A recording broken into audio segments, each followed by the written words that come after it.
Reka mbasuhuze kandi mbifurize gukomeza kugubwa neza aho munkurikira muherereye mu bice bitandukanye by'uyu mubumbe.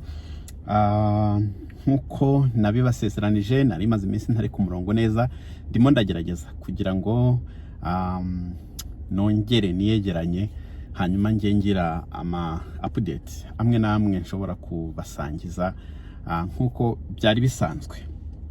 Ndizera rero ko mumeze neza mu bice bitandukanye by'igihugu, ubwo ndavuga mu Rwanda, nkavuga n'abandi bankurikira bari mu bihugu bitandukanye muri Afurika ndetse no ku mugabane w'Uburayi, muri Aziya ndetse no ku mugabane w'Amerika. Uyu munsi rero updates zo kubaha, ngira ngo abantu bamwe baranyandikiye bambaza nimba nta mpinduka zihari ku bijyanye na immigration nyuma y'uko guverinoma ihindutse.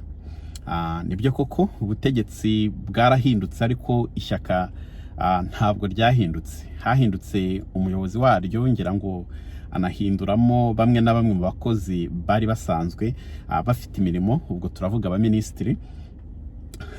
Ariko ishyaka ntabwo ryahindutse, bivuze ko n'imirongo migari bazagenderaho ishobora kuba itazahinduka cyane. Umuyobozi watsinze nk'uko nabivuze ni uw'abaliberale, yitwa Mark Carney, akaba ari we wari waratowe n'ishyaka mu gihe Trudeau yatangazaga ko yeguye ku buyobozi bw'ishyaka n'ubuyobozi bw'igihugu, hanyuma ishyaka ritora gushyiraho uyu mugabo.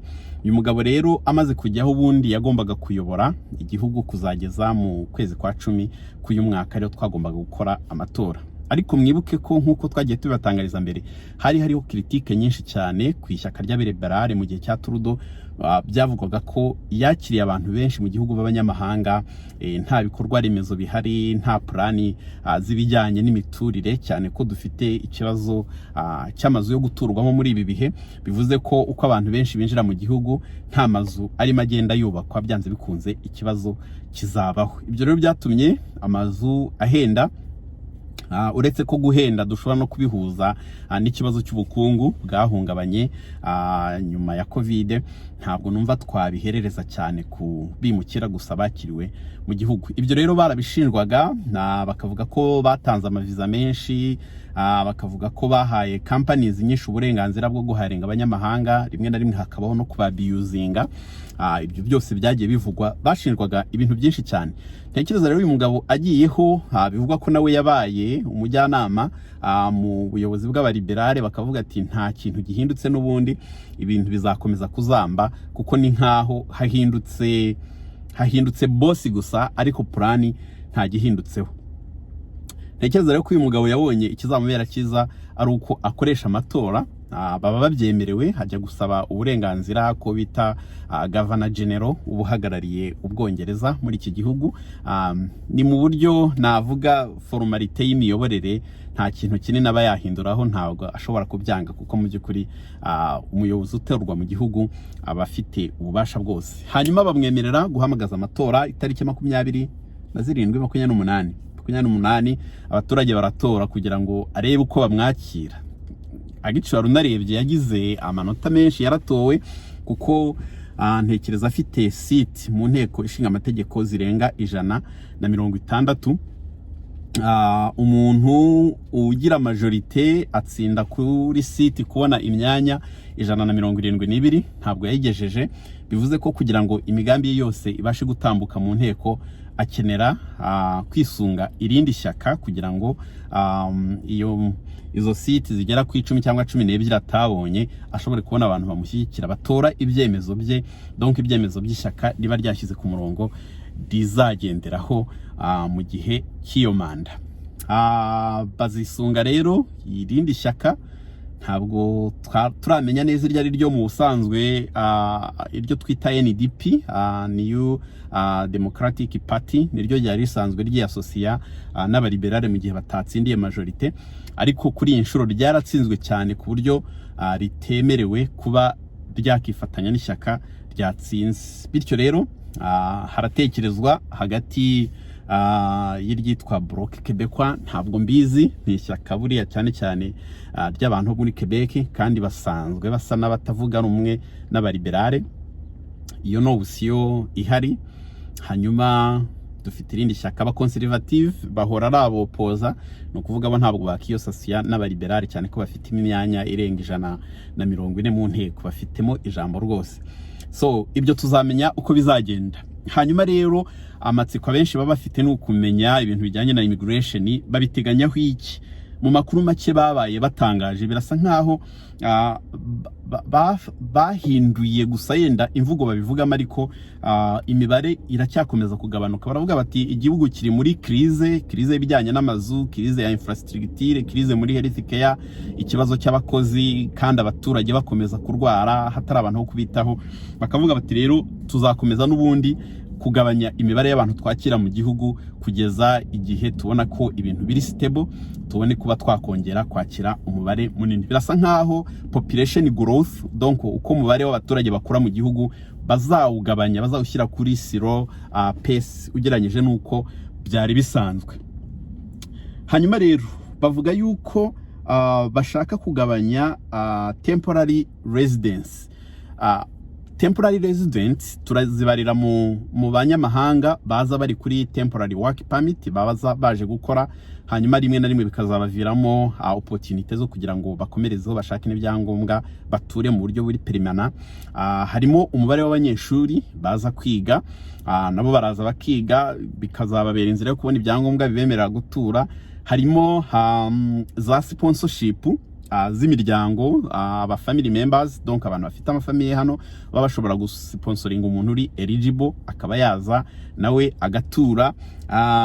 Turashyiramo n'ibijyanye n'amavisite, kuko buriya abantu benshi sinzi nimba ndi buvuge benshi, ariko abantu baza gusura kenshi hari igihe bahitamo guhita bakwama bakidekarara, hanyuma bazagira amahirwe kese zabo zikemerwa nabo bakaboneraho gutura. Nabo abantu baza gusura babarirwa muri temporary residence. Bashaka rero ko iyo mibare y'abo bantu bayigabanya kugeza kuri 5% ya population y'abaturage muri rusange dufite uyu munsi. Dufite miliyoni hafi 41, ni ukuvuga ugiye gukora imibare usanga 5% zizaba ari nka miliyoni zigera nko kuri 2 kugeza mu bihumbi 2027. Ni ukuvuga ko bashaka ko abantu bazajya baba bari mu gihugu uhereye ubu kuzageza 2027, bashaka ko batarenga 5% ya nombre total y'abaturage bose bari mu gihugu. Ubwo ni kugera nko kuri miliyoni 2. Ushatse wagenda uterateranya ukumva imyaka irimo, ukumva nibura buri mwaka abantu bashobora kwemerera, ushobora kubara mu hagati y'ibihumbi 600 ya ibihumbi 600. Izo kategori zose visite, aba temporary resident workers, abantu baza kwiga, donc izo visa zose muri ibyo byiciro ntabwo bazajya barenga ibihumbi 600-700 buri mwaka kuzageza mu bihumbi 2027. Icya kabiri ni ukugabanya umubare w'abantu bahabwa permanent residence. Nawo bashaka kugabanya kugera kuri 1% y'abaturage bose bari muri Canada buri mwaka. Ni ukuvuga ko buri mwaka bazajya bakira abantu batura permanent batarengeje 1% by'abaturage bose bari mu gihugu. Ni ukuvuga ufashe nk'imibare ngubu turi hafi miliyoni 40-41, 1% yabo ni ibihumbi 400.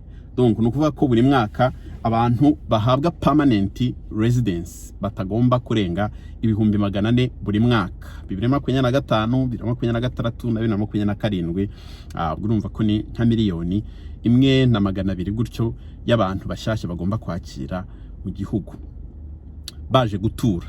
Harimo ababa sponsored n'imiryango yabo, harimo abanyeshuri basoza kwiga hano bagashaka ama work permit bagakora, bakazashakiraho n'ibyangombwa bibemera gutura. Harimo abaza baje gukora, nabo bikazabahesha amahirwe yo gukomeza bagatura. Harimo ibikorwa byo gufasha abantu bari nko mu bihe by'intambara baba bari hirya no hino mu bihugu bitandukanye. ibyo byose bagakubira hamwe ntabwo bazajya barenza 400,000 by'abantu bemererwa guhabwa permanent residence buri mwaka. Mbibutse ko immigration igize uruhare runini mu kongera umubare w'abaturage muri iki gihugu, kuko ni igihugu abantu batabyara cyane kubera uko ubuzima hari bwubatse, niko nabivuga, no kurera abantu babyara abana bakeya, bityo rero population ntabwo ikura. Bacunze nabi umubare w'abasaza ushobora kuba munini cyane kuruta uw'abajene bakiri batoya bashobora gukora bagatanga umusoro kugira ngo igihugu gikomeze gitere imbere mu nzego zitandukanye. Niyo mibare iba ihari ubu ngubu, ntabwo baratanga detaye neza. Banahinduye na ministry ushinzwe ibintu bya immigration, naho bashyizeho umuministri mushyashya. Ubwo rero tuzamenya detaye neza mu minsi ya vuba, tube dufite imibare ifatika muri buri cyiciro. Ibi rero bivuze iki? Ibi bivuze ko muzakomeza kubona abantu benshi bimwa visa. Donc abantu bagasaba visa, ukabona umuntu wese wumva arakubwiye ati nasabye visa barayinyimye, nasabye visa barayinyimye, nasabye visa barayinyimye. Iyo hiyongereyeho rero umuntu wari warimwe visa mbere, ntekereza nko muri iki gihe bari ku mubare bashobora kuba batirirwa rwose banareba. Tuvuge nimba warasabye visa mu kwezi gushize, nyuma yo kundi kwezi ukongera ugasaba, hari igihe bashobora guhita bagira dinayo batiriwe banareba, kuko kenshi hari igihe banavuga ko ibintu byatumye bayikwima bishobora kuba bitahindutse mu kwezi kumwe. Urugero, nimba ari financial issues bagushinje ko babona udafite amafaranga ahagije yo kuzakavaringa urugendo rwawe, batizera ko mu kwezi kumwe ibintu byaba bihindutse. So ibyo bintu rero numvaga ngira ngo mbibabwire, cyane cyane abantu babashaka gusura, cyane cyane iyo nk'umuntu ugiye gusura umuntu w'inshuti yawe, umuntu mudafitanye link ikomeye cyane, bizajya bigorana kubona amaviza. Ku banyeshuri nabyo mwabyumvise ko imibare ni mikeya cyane, ntabwo bizajya byoroha ko umunyeshuri abona viza yo kuza kwiga nk'uko byari bisanzwe. Bahora bafite, ntibabura icyo bagushinja gituma nyine bagendera bayikwima, ariko akenshi nuko bishingiye ku mibare y'abantu bari kwakira mu gihugu. Ibi rero nagira ngo mbibagezeho, ariko ntibibujijwe ko abantu bakomeza kugerageza bakaprayinga. Urushaka kuza gusura ntibyakubuza gushaka visa, urushaka kwiga warabishyize muri gahunda, ufite ubushobozi ntibyakubuza gushaka ishuri. Amashuri araboneka, nababwiye ko igikunda kugorana kugira ngo leta iguhe iyo visa uyikonvisinge. Ntabwo byatuma abantu batagerageza, kuko nubundi nubwo bagabanyije imibare, ariko hazakomeza kuboneka umubare runaka w'abantu bemerera kuza bakaza kwiga. Ibyo ni ukubyitaho. Icyo mbabivugiye ni iki rero, nuko iyo hari impinduka nk'izi ngizi, kubona visa bikaba bigoranye, navuga ko cyaba ari igitekerezo cyiza kutinjira muri ibi bintu ugiye guspendingamo amafaranga menshi cyane. Urugero, ugiye gushaka nk'umukonsulta agiye kugufasha, no urugero kwa prayinga usaba visa, ugiye kumuha amafaranga menshi, kandi turi mu bihe by'amahirwe makeya yo kuba wabona visa. Iyo mpamvu mba nkunda kuvuga ngo ku bantu baba bumva babishora, bamenyera ibintu byo gukoresha imbuga nkoranyambaga bagacukumbura, ni ibintu baba bashobora kwikorera. Ukaba wakwitangira application ya visa, rwose ntabwo ari ibintu bigoranye. Ukaba wakwitangira application isaba visa yo kuza kwiga, yo kuza gusura. Ni ibintu umuntu aba ashobora kugerageza akaba yabyikorera. Amashuri, yenda amashuri ho bishobora kugorana, kuko ahari utabuzi aho washakira, utazi ibigo by'amashuri bigusaba ko ukenera umuntu, yaba ari uri muri Canada, yaba ari uri aho uherereye, ariko abifiteho ubumenyi uko ashobora gushakashakisha mu ma province atandukanye, akaba yagufasha gushaka ishuri. Ibyo birashoboka, ariko mu by'ukuri ntibibe ibihe byo guspendinga amafaranga menshi, cyane cyane mu gushaka ama service abafasha muri ibi bintu, kuko amahirwe ya visa ni makeya muri ibi bihe. Donc umubare uzajya uba ari muto cyane bafata ugeranyije n'ibihe byari bisanzwe. Ibi ngibi byatumye n'amashuri amwe namwe agenda afunga ama porogaramu atandukanye, kubera ko batakibona abanyeshuri baza kwiga izo porogaramu. Ibigo by'amashuri hano cyane cyane biri private byakundaga kubona abanyeshuri benshi abaza kwiga b'abanyamahanga. Of course n'amafaranga birumvikana ko yabaga yinjiye. Ibigo byinshi rero byatangiye kugenda bikata mu program, kuko icyambere ntibazashobora gukomeza guhemba abarimu bigisha izo program, kuko nta na income bari kubona, kuko nta banyeshuri benshi bari kuza kwiga. ni amakuru nk'ayo rero yo gukomeza kugenda mukurikiranira hafi, tuzagenda tubagezaho tubabwira ko izi mpinduka zigabanya imibare, binavuze ko atari n'igihe cyiza cyo gufata za risike musanzwe mufata zo kwinjira mu bintu ukaba wahitamo gutanga amafaranga menshi cyane kandi amahirwe ari makeya.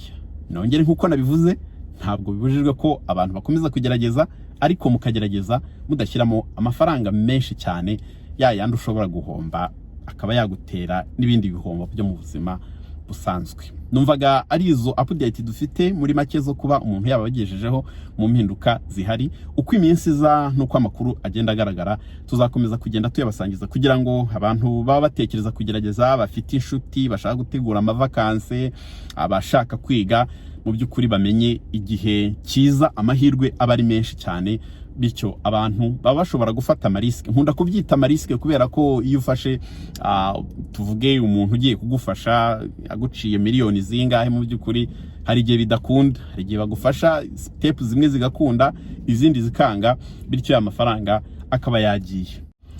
Ndabizi ko hari umuntu wambwiye ngo ubuzima buri ibintu byose ni ugufata risike, nta kintu dukora mu buzima busanzwe kitarimo risk. Nibyo ndabyemera cyane rwose, ariko hari na risk buriya umuntu aba agomba kubanza agatekerezaho kabiri, cyane cyane iyo hajemo ibintu bijyanye n'amafaranga. Uretse ko hari n'igihe umuntu aba ahagaze neza, yenda akaba adafite ikibazo ku bijyanye n'amafaranga, akaba yumva ibintu byose yagerageza atitaye uko ibihe bimeze n'impinduka zaba zihari. Nuko bimeze rero, reka nkomeze kubifuriza kugubwa neza aho muherereye mu bice bitandukanye by'isi, naho ubutaha uko umwanya uzagenda ubyemera. Ciao ciao.